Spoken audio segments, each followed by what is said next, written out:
Hey, hey, hey, hey. It's your Meenamma, and I'm back on my favorite Mavericks with Meet Meenamma. In this Event Maverick special that comes to you normally on Wednesday, we always have in the hot seat a hot, sizzling, and dazzling personality from the events and entertainment fraternity. Today, we're doing something that's going to elevate our show to the next level, to a level in which the little children are going to listen to us in a different connotation. Ladies and gentlemen, boys and girls, it's my pleasure to introduce our guest for this evening. Ladies and gentlemen, it's an absolute pleasure to welcome a truly remarkable individual to this my Meenamma show today. Syed Sultan Ahmed, a first generation social entrepreneur, is a beacon of inspiration in the world of education, filmmaking, and my own field of event management. With an illustrious career that spans nearly 2 decades, the Sultan of Swing has not only won 7 prestigious National Film Awards from India, but also has touched the lives of over 30 million children across South Asia and the Middle East. Sultan's work through LXL Ideas, Krayon Entertainment, Kernel Education Tech, Mentor Magazine, and the International Kids Film Festival has revolutionized the way we approach education and child development. As a passionate educator, a prolific speaker, and a visionary film producer, Sultan has pioneered innovative concepts such as film pedagogy with school cinema and the International Kids Film Festival. These excellent initiatives have created unique learning methodologies that use the power of films to teach life lessons, making a lasting impact on young minds and different generations. His dedication to empowering children through creative platforms has garnered international recognition, and his work continues to inspire and influence educators, filmmakers, and entrepreneurs worldwide. Today, we have the extraordinary opportunity, ladies and gentlemen, boys and girls, to delve into Syed Sultan Ahmed's journey, to explore this visionary projects that he's come up with, and to uncover the secrets behind his success. His remarkable achievements and unwavering commitment to fostering creativity and education makes him a true hero and a role model for aspiring entrepreneurs and educators alike. Whether it is his award winning short films, his groundbreaking events, or his insightful publications, Sultan's contributions have consistently pushed the boundaries of what is possible. Join me, join us on this Meenamma Show special as we dive deep into the incredible story of Syed Sultan Ahmed, a man whose passion for education and innovation has transformed countless lives, including mine. Get ready, ladies and gentlemen, fasten those seatbelts. We're going to be inspired by his journey, his experiences, and we will discover how you too can make a difference in the world. Stay tuned because this is a conversation you would not want to miss. Ladies and gentlemen, put your hands together as I say hello and good evening and vanakkam to my dear friend Syed Sultan. How are you feeling? Hey, Meenakshi, thank you so much. Good evening, namaste, vanakkam, assalamu alaikum to everybody tuning in. And Meenamma, it's an absolute pleasure. And I was wondering who you were talking about all this while. And is that me? You know, sometimes we forget to look at ourselves in this maze of life, Sultan. But when we stand back and when I look at you, and I think I know you now for 20, 22 years, I see an entire world of opportunity that you have actually taken. But I would like to start asking you, who was little Syed Sultan when he was born? What was your childhood like? And how did that little boy become what you have become? I have amazing memories of my childhood. I was very fortunate to have been born in a family with two sisters. So I had an older one and a younger one. And my mother. In the early part of my life, when I was very little, I had my dad, and the later part, I lost him pretty early in my life. but a lot of very, very fond memories of growing up. And I was just a very average kid. A lot of people, when they meet me now, create an impression that I could have been one of those very intelligent kids. I was exactly the opposite. I was that middle class child in school in every sense. I was not the best in studies, I was not the best in sports. So I was just one of those children in school, happy go lucky. One particular incident that you know I can distinctly remember and recollect in school that literally changed my life and also makes uh, me do what I do. I work in this piece of education, and I work with educators in schools and a lot of parents. That's what I do, and I genuinely believe that you don't need to spend a lifetime to make a difference to somebody's life. Moments in a life can make a huge difference. And that's literally what happened to me when I was growing up. I was in grade 9, and till that time, I had never been on stage. I've never gone up on stage. I was Unbelievable. right. And before that, the only subject I was good at in school was Hindi because my mother tongue was Urdu, so it just came naturally, right? So the only subject I probably did very well in school was the Hindi language. And in my school, St. Germain, which I'm very, very proud of in Bangalore, it's over 100-year-old institution. We have this inter-house, all schools have houses, and we have these inter-house debate. And I was from the greenhouse, Aranjo house, and because I was very good at Hindi, I wrote the script for a Hindi debate for my Wow. classmate to be on stage and speak. So on the day of the Hindi debate, my classmate, I'm not going to name him because he's quite a big guy in the tech world today, he did not turn up to school. And if you don't participate, you lose points for your house. So my housemaster came up to me and he said that, this boy is not turned up who's supposed to speak. Can you go up on stage and read the script because you've written it? I know you Wow. can't speak. You've never spoken on stage. And can you go up Amazing. on stage and speak? I said, it's for the house, right? In school, you would do anything for the school or for the house. Yes, the I honor said, of the sure, I'll house. do that. And I had no idea what I was getting into. So in the evening, when there is a 1,000 boys in front of you in the auditorium and you have to go up on stage, I was very nervous. And here's this housemaster of mine. He was not even my class teacher. He did not teach a subject to me. He was just my housemaster. He came up to me and he saw me very nervous. He looked at me, patted my back, and he said, "Go out there and give it your best." So I went up on stage and I had this sheet of paper. I folded it and kept it because I remembered what I had written. So that was one memory. And I literally woke up, I think, after 3 minutes when people were clapping. I have no memory between those 3 minutes, what I said on stage, but it just turned out that I won the debate and I have Wow. never left the stage after that. So this, Wow. so this one Look at that. incident teaches me that it was the opportunity that was given to me, Yes. and I chose to take that opportunity. And almost all my life, if you look at what we do at Krayon events, is to create these opportunities, those moments for children. And, whether it's the Horlicks Whiz Kids or whether it's the Pogo Amazing Kids, whether it's the spelling bee that we do, or now the classmate all rounder, we've done multiple events over the years. And all of these, for me as an educator, are educational events. And it's all about giving that opportunity. So my childhood was happy go lucky till I got that opportunity and landed up on stage, and I've never looked back. And you never left the stage after that. See? Oh, yes. So, when you talk about never left the stage, I have to mention my engineering days. I studied chemical engineering. A lot of people find it very difficult to believe, but I must tell you that engineers build the world. That's what we think. When I used to wear this T-shirt called "Engineers Build the World," and I think Yeah. we genuinely do because we think like engineers. We solve problems. In my engineering college, I use this line very often. I studied a lot. Normally, Mm. people study for 4 years. I studied for 6. Uh, You mean so you studied for 6 years in the college, 2 years extra?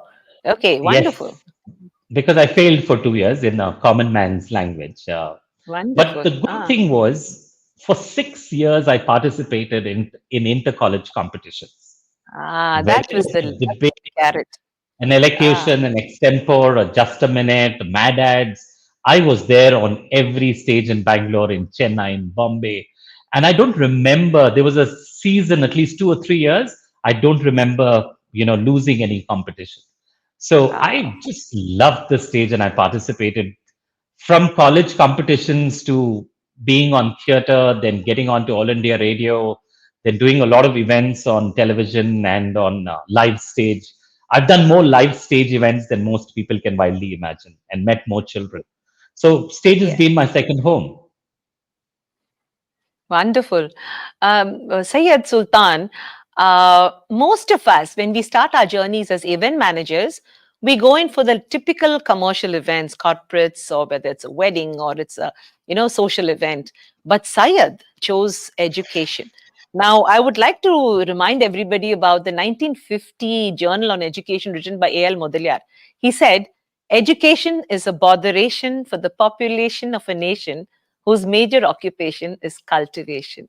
I repeat, education is a botheration for the population of a nation whose major occupation is cultivation. It used to make my blood boil. But that is the pulse. And you caught the pulse right there. And while we were all in different fields, you have become the champion, the sultan of education for children and educational events. So you tell us why you took up education as your cup of tea. On hindsight, today, after 20 odd years of working in this space, I'm going to sound very strategic and very intelligent. It wasn't like that. I did things. The only thing that I'm very proud of, if I look back at my life, I did stuff that I enjoyed doing. So while I was studying engineering, I loved the stage, I loved public speaking. I started going to a school in Bangalore to teach the debate clubs Oh, okay. because I was good at it. I was invited, I got paid for it. So I thought it's a good stint to do. So I started going to schools and doing debate club workshops on public speaking. And then over a period of time, I realized that speaking as a skill is not enough. Communication was more important. Children needed to learn to understand, to listen more carefully, to reflect. So I started having communication workshops, and over a period of time, added team building and added creative thinking. So I was running workshops in schools. And while I was doing this, remember, I always loved the stage. I always loved the event. And I loved the idea of transformation that happens on stage. And that's when, parallelly, along with running workshops, I started doing events. I did events not because I wanted to be an event manager.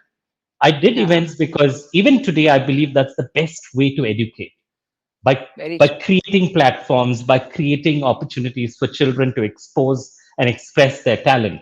So that's why I'm an educator. I do events because I like creating experiences for children. So that's how I got here. And you are now calling me the Sultan of events and Sultan of education. And there's only one reason for that. I have just been consistent, absolutely Yes. consistent. I straight to true to the purpose. And my purpose has been, how do I give more opportunities to more children? And just because I've done this for 20 years, I've done it better Yes. than most people. Yes, you never two-timed your thoughts on education and events related. For those who are watching, especially the younger generation, Sultan represents SCPs, school contact programs, and BTL activities using school as the model or the ecosystem. And there are very few players, but these players are intelligent people because the destiny of the country is being shaped in the classroom. So while using events, your strength has always been the film, isn't it? So tell us more about how film production, how filmmaking became an important and integral part of Sultan's journey. And today you have more than 150, 100 and 200 films and children-based educational films. I'm really proud, to see your collection. Each one is, better than the other. So how did that start? Because, being an event manager is difficult, but being a creative person who's going to manipulate a receptive mind, hats off to you. How did that happen?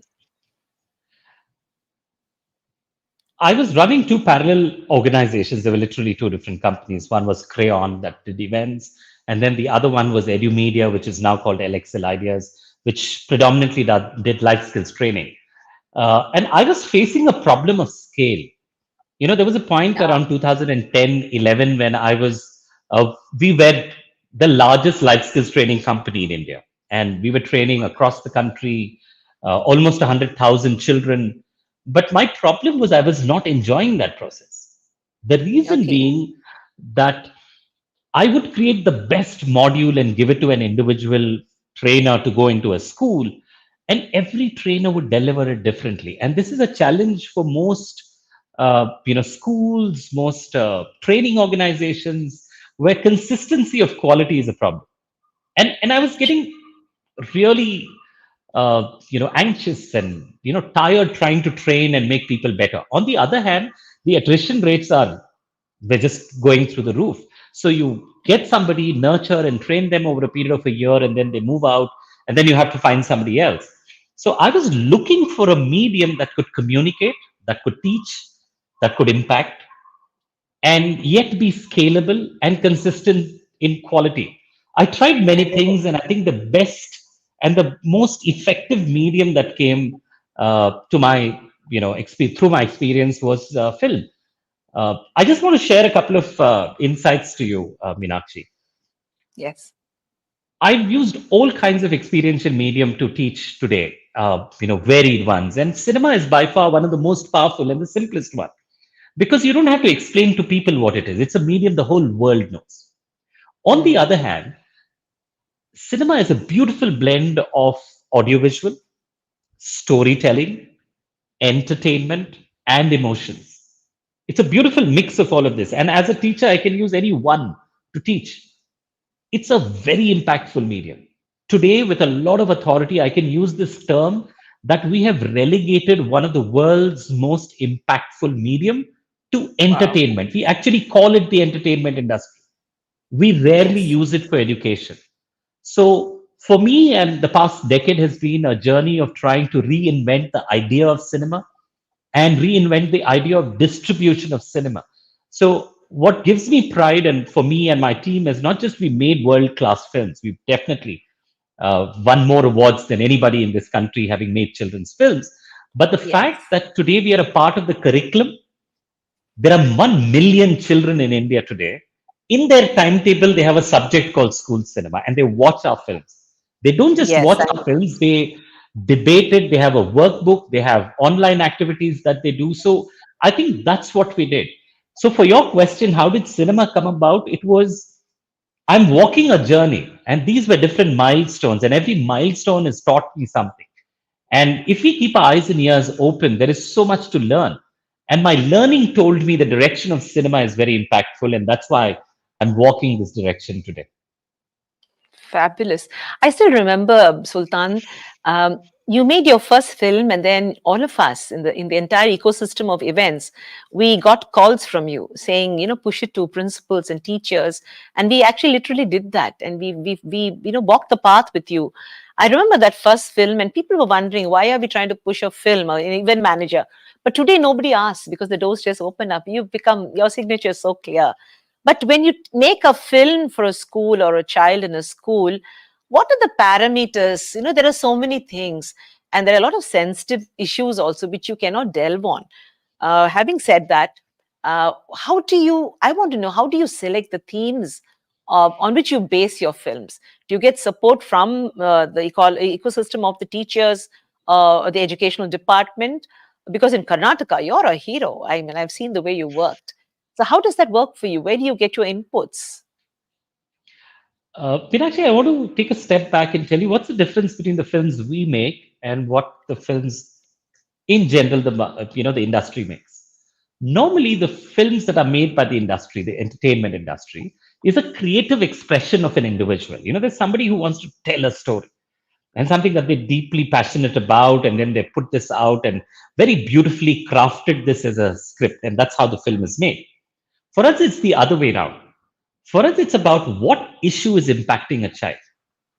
So we do research to understand, and this is both primary and secondary research.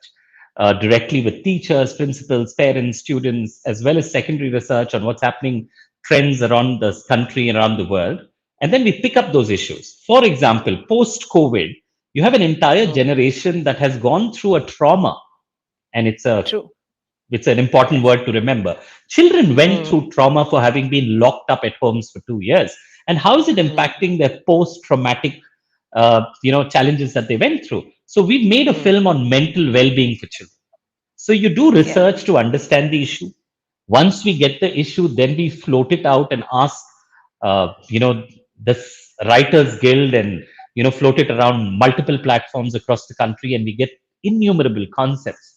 So I have a production team of executive producers led by my fabulous colleague Neha Jain, and they read hundreds of scripts and Wonderful. concepts before we finalize. So if you ask me, the most difficult part of our filmmaking is actually finding the right concept in the script. And once we've got it, it's a breeze. In a matter of couple of months, we make our film. But getting the concept can take years sometimes. Wow. Of all the events that you've done, I'm very closely associated with crayons, especially your Horlicks Whiz I'm so proud. The many times that, the door opened to Whiz Kids and all the kids who are watching now. In fact, when I told people that we are getting in Sultan, and they said, oh my, that lovely person who anchored us during Whiz Kids, and they've all grown up now, they remember you. You showcase talents like no one's business. The little kids, about 3,000 of them or 4,000 per city. And it was a, non-stop event, different events happening, a collage, bouquet of different excellent events happening. So much of energy. How did you plan that? And what a masterpiece. Yeah. Now we feel sad that we don't have it, but whilst we had it, and then the winners went abroad across the oceans, represented India. You are very ahead of your time, Sultan, in planning that. Tell us about your experience with crayons and showing talents to the world from India. So when I look at my life today, I literally divide my life in three phases. There was a growing up phase, then there was a WizKids phase, and then there's a post WizKids phase. And my WizKids phase lasted for 20 years. So for Mm, 20 years, the Horlicks WizKids event was the largest event. We did this in around 36 cities in India. We yes. were the largest event of Pakistan. We were the only event that has happened in Pakistan from India for several years. Wow. The largest event of Nepal in Sri Lanka for multiple years. And the idea of biscuits was very, very simple, Meenakshi. This is some message that I want to give to anyone who comes up with a concept. Because even today, when I'm talking to CMOs and brand teams, they want some very fancy ideas. And my genuine belief is the simpler the idea, the more acceptable it becomes, and then the more it becomes a part of our lives. And WizKids was, we believed that every child had a talent and every talent needed a platform. So Yes. WizKids clearly in this country has done many things, which today I don't necessarily can take credit, but I know we've been at the forefront of it. We make Yes. schools believe that inter-school and participating in a painting or a drawing or a sketching or a dancing is as important as their academic subjects. We make the government sit up and notice because today the national education policy has made it mandatory that co-scholastics be given as much importance as scholastics. We were the first ones to actually introduce events which nobody thought of. Do you know, Meenakshi, we introduced a cooking competition for children in the year Yes. 2001, Oh, right? yes. Awesome. We had fashion events, we had fashion shows, Yes. much against a lot of school principals who would tell me that, oh, we will participate in everything, but not the fashion show. But today, if you look True. at this generation of Insta and, with all the reels that they make, it is so Mm. important to give them that, I would say, what do you call, a safe platform, And it a gave them the secure body language. platform. Yes. Yes. So that's what Wonderful. WizKids what it resonated. And the other thing I'm very proud of WizKids was we took it to the grassroots of India. The Yes. Madurais, the Jamshedpurs, the Patnas, and the The Ranchis of the Vishakhapatnam. world. We took it to the country and we had Yeah. thousands of kids participating. So the one thing that I know is I think almost 3.5 or 4 million children have participated in WizKids over those 20 odd years that we did the event. Incredible event. Now, when you talk about relevant topics and children on the digital platform, what do you think now? The teachers in today's world, uh, they're sometimes redundant because most of the children are learning online. The children are faster than us. Their entire school is in their hand, Mr. Google, and everybody is ready to give you information. So it's an uphill task for the teachers. They have to pull up their pants. You also do teacher training programs around the country and different parts of the world, I understand. Is it a challenge? Because teachers come with major egos. Nobody can replace them. They are gurus, but some of them don't want to upscale themselves, and the government is actually playing up. The NCRT wanted to, they wanted to remove evolution and the periodic table, much to the dismay of people like us. What is your opinion on the new breed of teachers, the old breed of teachers, and what is happening? Are we actually having a bunch of teachers who are growing to the necessity needs of a digitally equipped child? Because today that's going to be the biggest platform, digital media for the children. And how do you think? How do you balance that? The old school teacher, and how do you help in this? So when I look at teachers, I broadly divide them in two categories, like you said, but may not necessarily be in the criteria that you said. It has nothing to do with age. For me, the two Yeah. kinds of teachers are, there are teachers who are doing a job and there are teachers who are shaping lives. If someone's doing a job, they are redundant because they're there to give information, they're there to get those academic grades, which, like you rightly said, can work very well even with the digital medium. But oh, there is a disclaimer. Digital medium does not work for little children. Maybe in high school and above it does work, but it does not work. You need that human touch and interface in the early years, in the middle years, in the primary years. You need that human interface. But you do have teachers, and you've always had teachers who were shaping lives. For them, the individual was more important than uh, the output of that student in the academic grades. Mm. That aspect of teachers is far, far more relevant today because we've never lived in a world which has had so many mental well-being issues as we have today, right? Yeah. Single parents, a lot of travel between home and school, academic pressure, social media telling you what's right, what's wrong, what is cool and what is not. And then I would hate to go to school today because um, getting 95 is not a good grade today. Yeah, the You rat know, race has gone to a different level. the rat race Yes. has gone to a different level. So the mental well-being is challenged immensely. So when you have this child who comes into school, whose bigger challenge is the mental well-being of the child, right? What math and what algebra are you teaching? So today's teacher, one of the skills that I think is primary and basic for any school teacher to have is, do you have that ability to understand a child? Do you have the ability to communicate Empathize. and empathize with the child, right? Counseling would be a word ideally.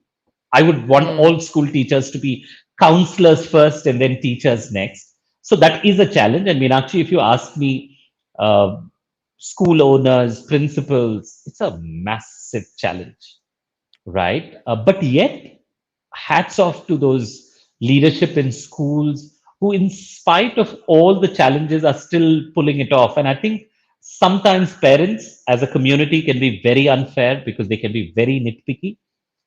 True. The school managements do a fantastic job. The intent is always good. And another point that I have, it's also a research that I'm quoting. If I'm a student in a class and I have 10 teachers coming to teach me various subjects and different forms that they touch my life, I don't need all of them to be transformative. Even if one of them That manages to one touch moment. me and my life, I Yes, think that's yes. enough. So I think that gives a lot of hope. And that moment comes only through a human interface. And that's why I'm a firm believer that technology will enable our teachers to become better. It's not going to Wonderful. replace them, at least in the school level. And Wonderful. my biggest grouse with teachers is that they don't want to change. They don't want to use technology as much as they should. And I True. think that's a challenge they have to overcome. And you know, you're so close to the school body because of your excellence in your events.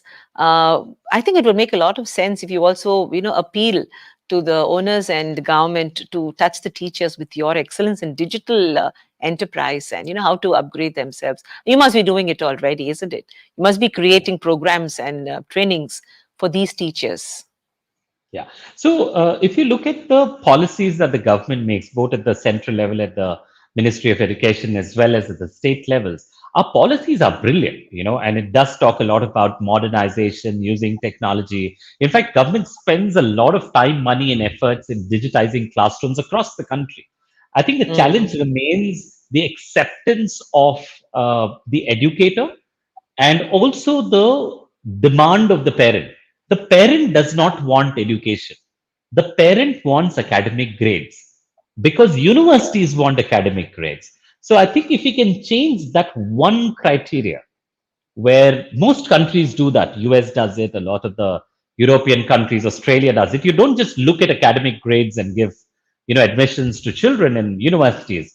If we can flip that, the focus on coaching classes, test prep, and getting marks would change. The parents' mindset towards overall development would change. Schools will then breathe a little more and start focusing on developing future citizens, not marks making machines, as I call them. Yes, so they would educate themselves for life.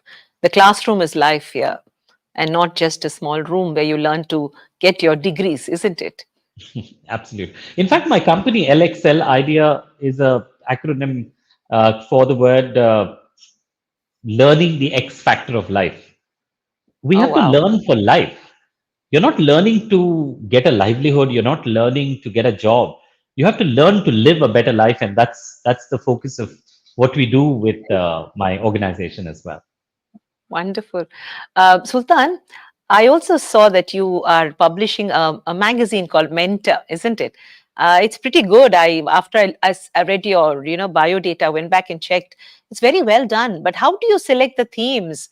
You have to keep yourself relevant at every stage, especially if you're bringing out a magazine like this.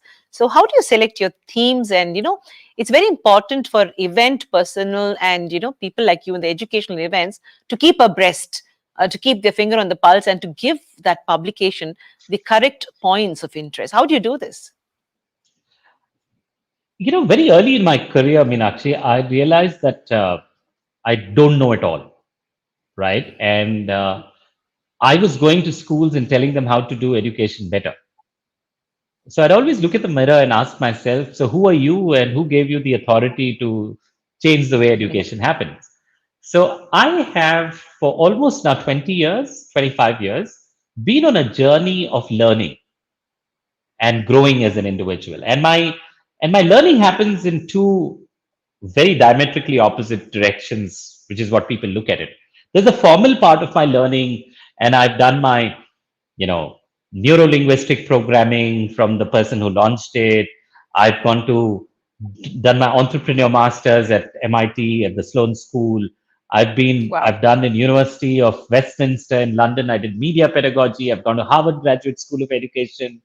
I'm trained in hypnotherapy. I'm trained in counseling.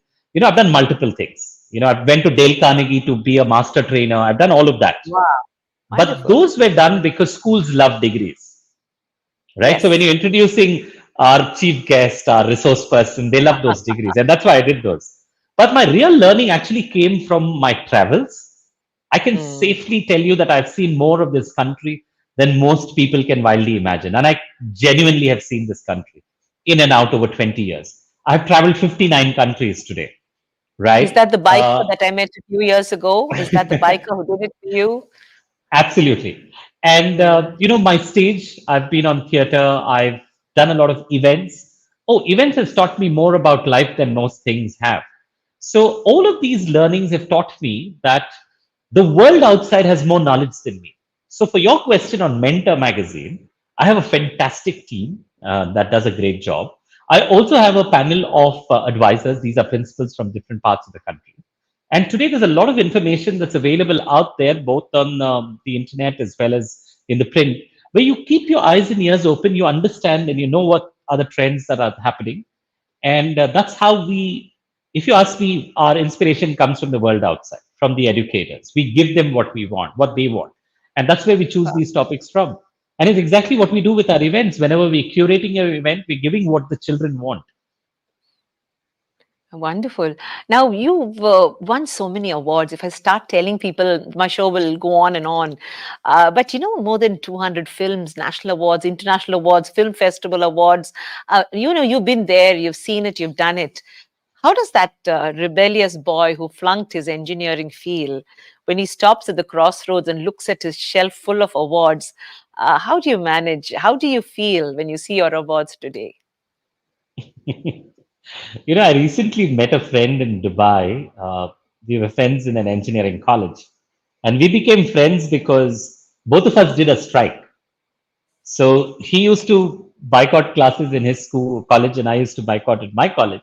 And for almost, I think, a month, most colleges in Bangalore, engineering colleges, had stopped classes because we did a strike.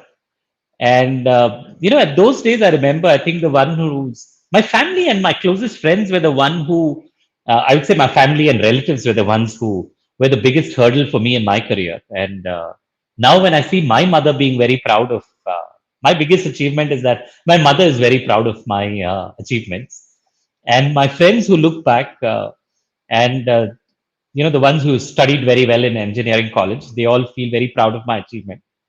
And I think the icing on the cake was when my college, my alma mater, called me back and gave me an award for one of the outstanding achievers from that college.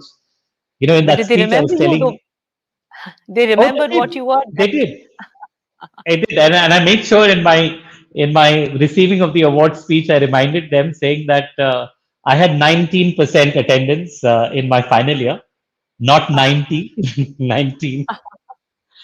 And yeah, so Meenakshi, awards.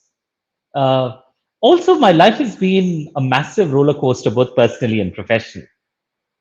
Awards are a recognition for me and my team because we put in a lot of hard work. And you mentioned that 14 years ago, when I made my first film, I went around and told all principals and asked my friends like you, can you please spread the word?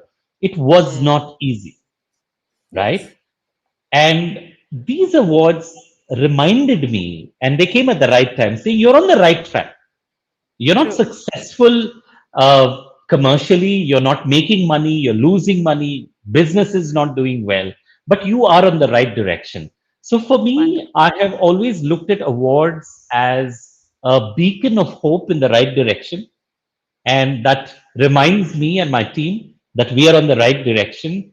And it's a good pat on the back. Uh, and it looks great on my wall, and people really look Thank up you to those so much. awards. But by the way, Meenakshi, here's an interesting thing.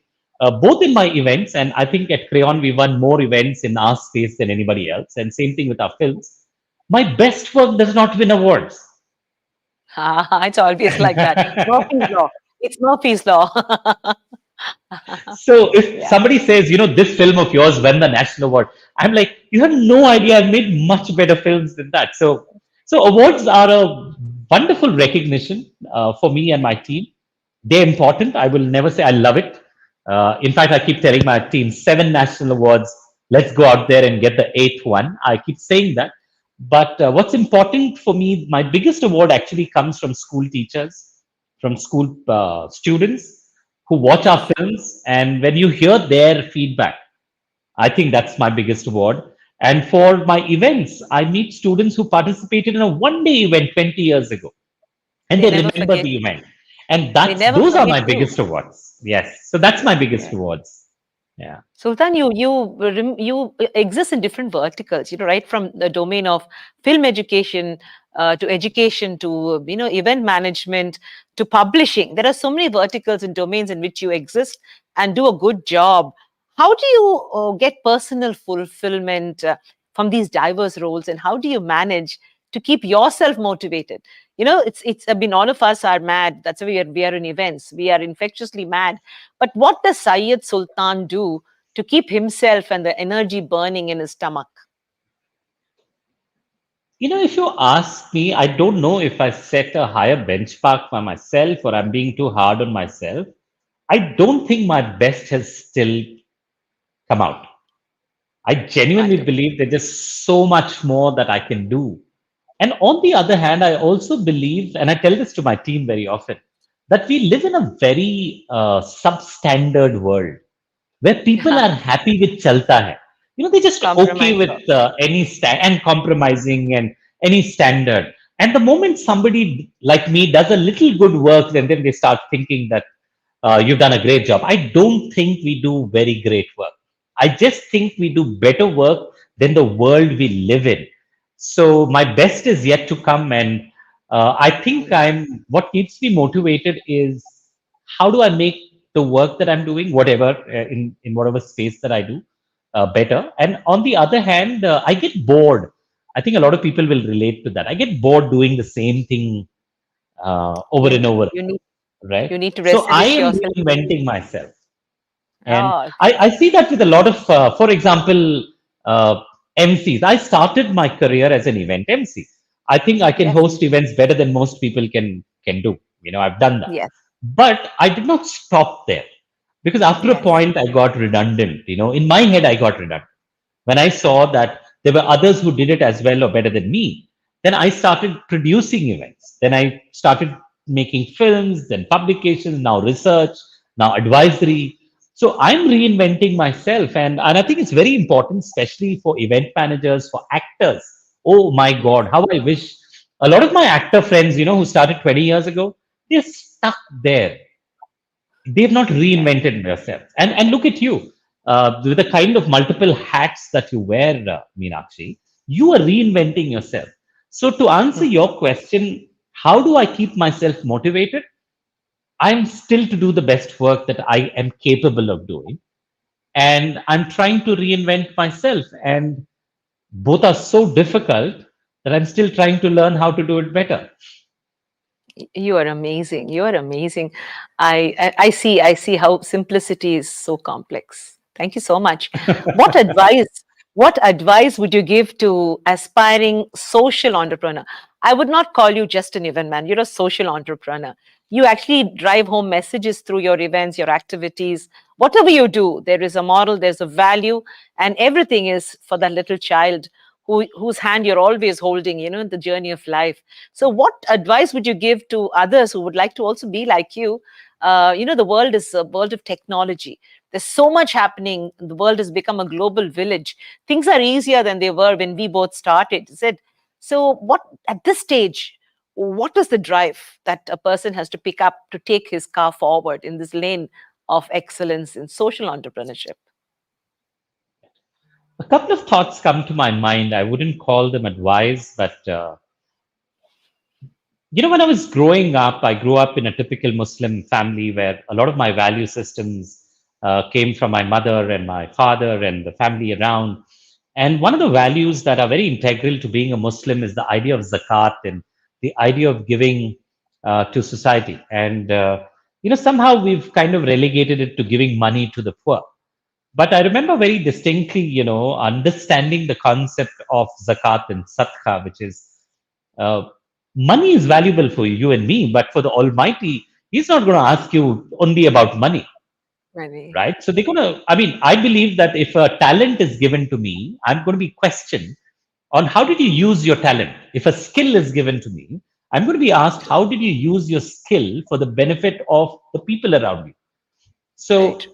I think as an entrepreneur, I have always, and the beauty of giving back to people is the only thing that gives me joy. Everything else is actually meaningless. I might be eating the best dish on the planet. And if I'm eating it alone, it's not half as good as actually eating a simple rava idli with a good friend of mine. It's far more. So After the a hard day of people work. Absolutely. So the people, so social entrepreneurship is what people call me now, but I think I've always looked at being slightly selfish. I do good to the world because it makes me feel happy. That's the reason why I do it. And I love living a happy life. And I figured out the secret. And the secret is do good to others, you will feel the happiest. So Wonderful. That's my advice to people. If you want to be happy, give, do for the others. And I think there's so much to get back for yourself. In the Holy Quran says, if you do a lot of good, eventually you will get heaven. Forget about Wonderful. whether there is heaven or not, but eventually there is something good that's coming to you. And for me, my heaven is my happiness on earth. Yes, wow. All of us, most of us who speak, we have been on the TEDx routine. I was watching your TEDx. I've laughed my lungs out. You are amazing. You're right. Hilarious the way you represented yourself. For all those who missed that amazing one, just go to the TEDx corner and check out Syed's. It was 11 to 15-minute speech. Bingo, you were on, you made us laugh and you made us cry that half of us had not done what we really have to do, and that is to spread joy and happiness. Uh, Sultan, you've always been a favorite. Meenamma's always loved the aura, the energy. And with a simple crayon, you've always colored my mind with different colors like a rainbow. I thank you for coming into my life. I thank you for taking events and our entire fraternity to a new level of excitement. Every school child will remember one person and a team of people who added to their childhood, especially those who've gone through events done by you, because you do it in a very different way.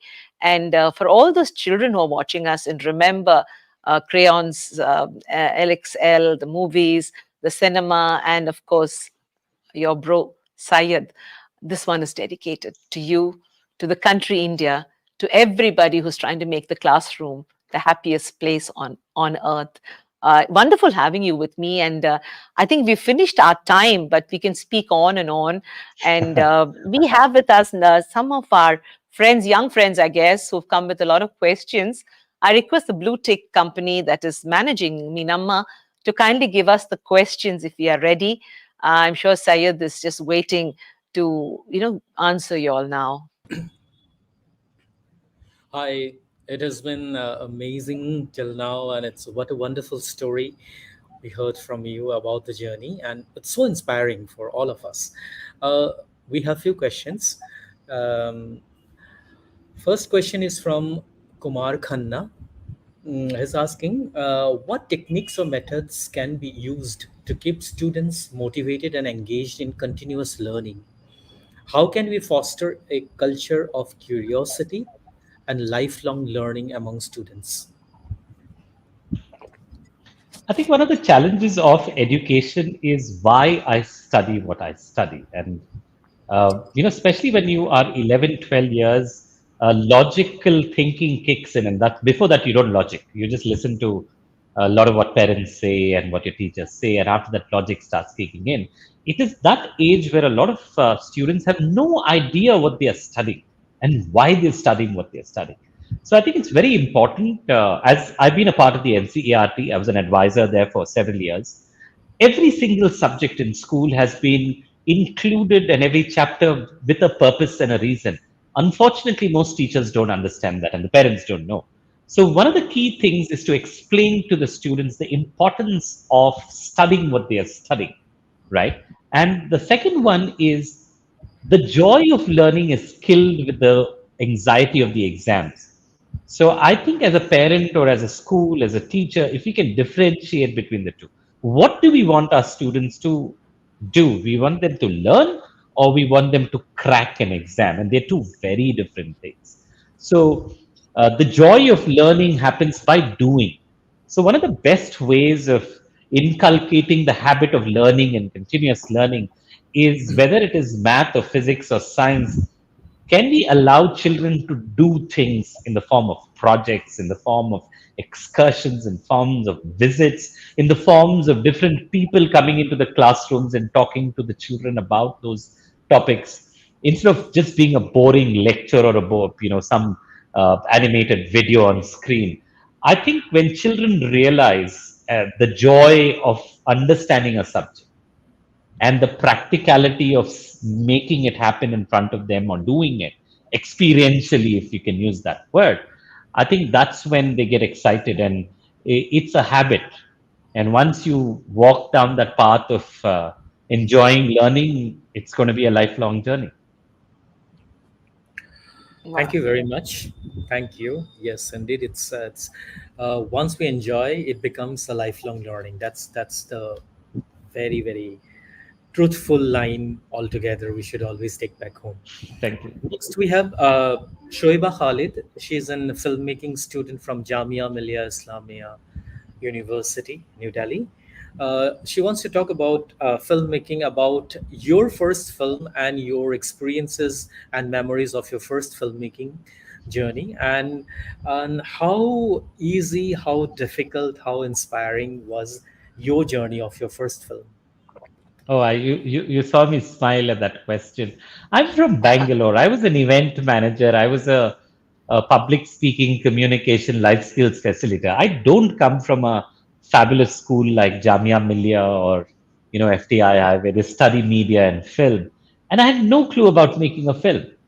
But in Bangalore, the only person that I knew which was somehow related to film was Arundhati Nag.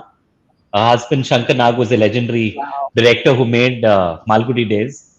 And I had done a few plays with her. So I landed up to her and I said, I want to make a film. She said, I'm a theater person. I don't make films. I act sometimes. But you can talk to my sister. So I spoke to Padmavati Rao. She's also a prominent Kannada and also in several Hindi movies she's acted.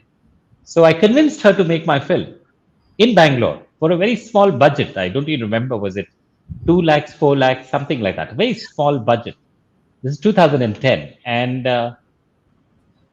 I went to a school and I convinced the principal to give me the location. So we shot in her school. He didn't have actors. So we went to another school, did auditions and picked up children, ran a workshop and trained them. And between me and Padmavati Rao, we made the script. So it was one of my colleagues in office who was my still photographer. A lot of us were holding lights and cameras. So that's how we made our first film, and we did a reasonably decent job because through that film, I knew what I should not be doing. True. So I learned a lot about what I should not be doing. And Meenakshi, I have to state a point here. One of the Yeah. reasons why I make fantastic films is because I don't act in them. I don't write them myself. So I'm that producer, sitting at the back and trying to make sure that I'm making a good film. And I think it's very important. I've seen some amazing filmmakers and some creative people who ruin an amazing idea and talent just because they want to put their face right in front. Yes, is right. And True. the biggest thing that I did, and it was so tempting because I was a host on television and on stage, and it was so tempting to put myself on screen, but I did not do that. So that was a learning that I did from my first film, which still continues, and it's been an amazingly memorable experience. So I've made 180 films now. To that girl who Wow. asked me the question, I think I know 180 better ways of making films now. Wow. That was Amazing. amazing. Amazing. Thank you so much for answering our questions, and um, I'll move back, and you can please continue the discussion. Yeah. Meenakshi, I Thank you just so want to much. add a point. Yes. This point is about events, and you did touch upon it, and I just thought I should. Uh, the specialization that we do at Krayon events, and I think it's so important for one of the problems that I see is I don't think event managers learn from the industry outside. See, today, True. whether you look at a doctor or an architect or an engineer, there's always a specialization. I might be a Yeah. techie, but I'm either an architect or I specialize in some platform or I'm in the UI UX space. There's a Hmm. specialization that happens. But event Anish, yeah. managers somehow tend to become very generalist. Do you do weddings? Yes. Do you do parties? Yes, we do parties. Yes. Corporate shows? Yes, we do. So I do everything. So then what happens is it's also very difficult for you to position yourself, to benchmark yourself. And unintentionally, over a period of time, we focus so much on this. There's a law of being an expert. It is said that when you do something for 10,000 hours, you Oh, become an expert. When you do something for 10,000 hours, you become an expert. So for someone like me who's done this for 20 years, I've probably done it for 40, 50,000 hours. So I'm clearly going to do it better than somebody else. So true. Very true. for upcoming event guys who want to start off with some events, there are huge niches that are available. There are lots of opportunities. It is difficult initially because it's so lucrative to do everything because it gives you quick money.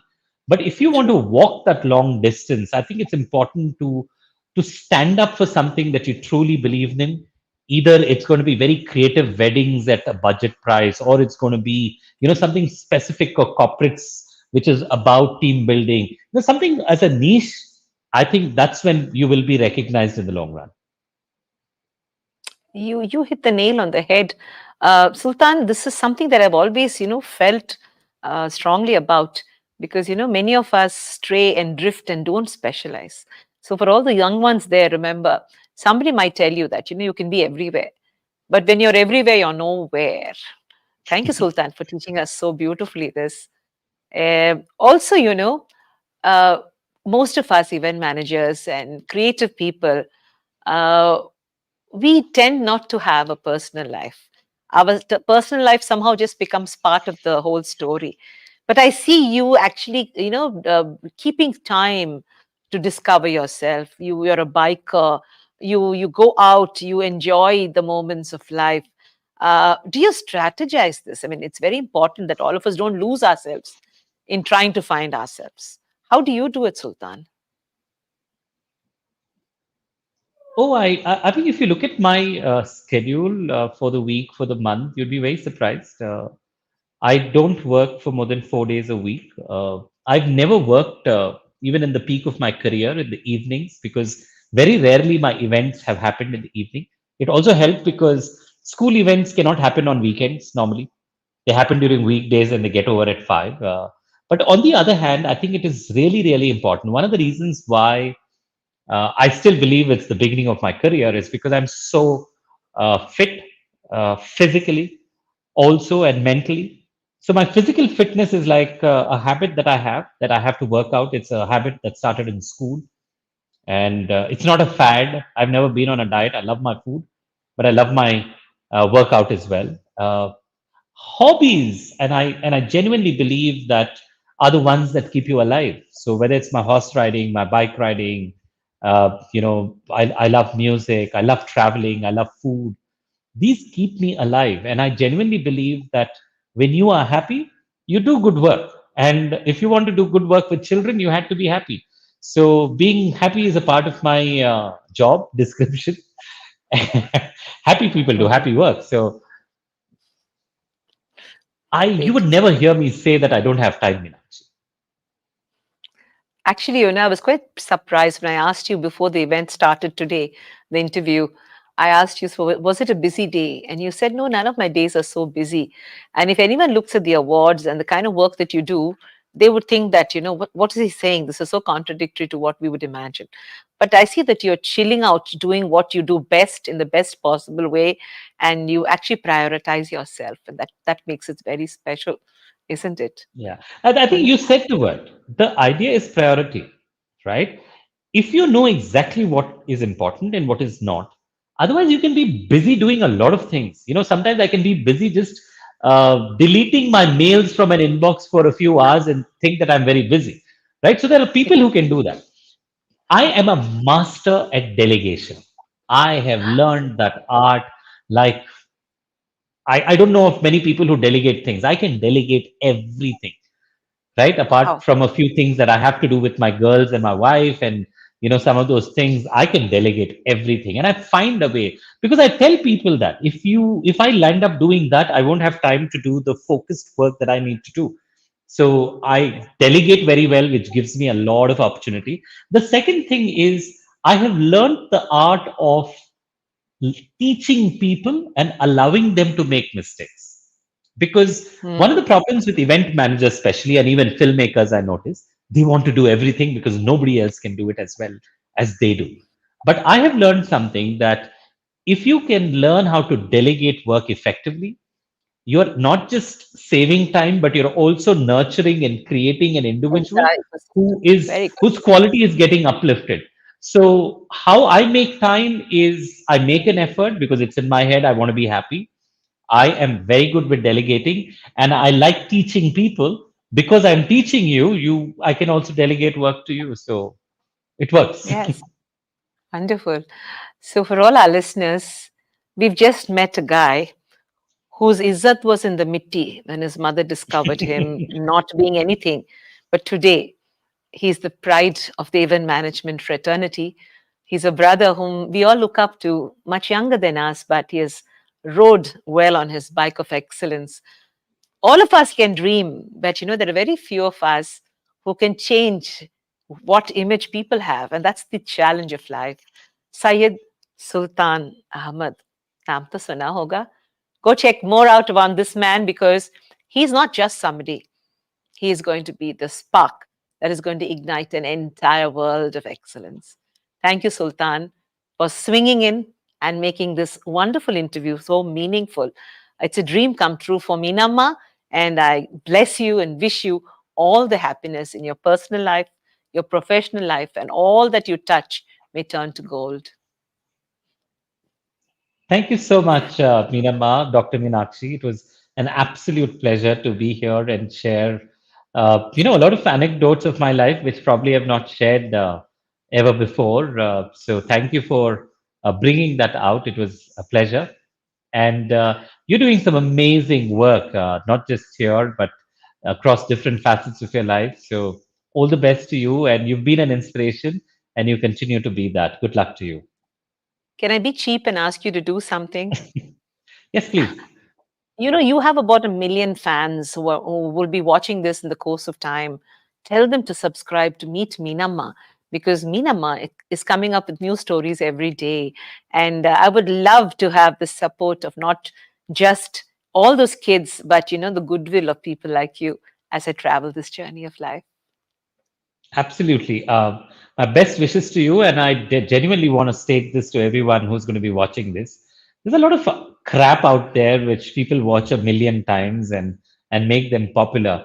But I think it's very important to acknowledge and recognize good quality content. And this is one platform where the Meenamma Show is coming up with some phenomenal stories. I've watched some of the episodes, both with politicians, event managers, and achievers in life. I think it's so important for us to listen to their stories and learn from them. Thank you for including me as a part of it, and I hope a lot of people continue and support the wonderful work that you're doing. All the best. God bless you. Thank you. Thank you.